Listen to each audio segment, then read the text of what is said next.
Next from the EM Cases Summit is the guy that you go to if you have any questions about endocrine emergencies, George Willis.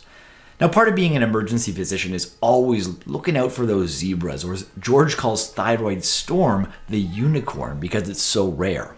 So you have to have some forcing strategies. When I see sepsis, I ask myself, could this be something else? Thyroid for sure, aspirin toxicity, the other toxins like serotonin syndrome, PE, alcohol withdrawal. If you run through a list like that routinely, you're going to make a good catch a couple times a year. The only way that you're going to catch thyroid storm is if you routinely think about it and then send your blood work. TSH, free T4. TSH is the screening tool. If it's normal, you can rule this diagnosis out, but abnormal doesn't rule in. That's when you need to confirm with free T4. Now, I have a blog post outlining the management of thyroid storm. I actually wrote it way back in 2016, but likely not much has changed, so I'll link it in the show notes there. The first step in management is usually going to be with beta blockers, and I suggest propranolol, usually.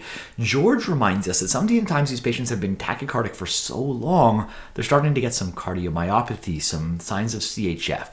And if there's signs of CHF, we need to be really cautious with the beta blockers, and George tells us maybe esmolol is a better choice in those cases because it can be rapid off.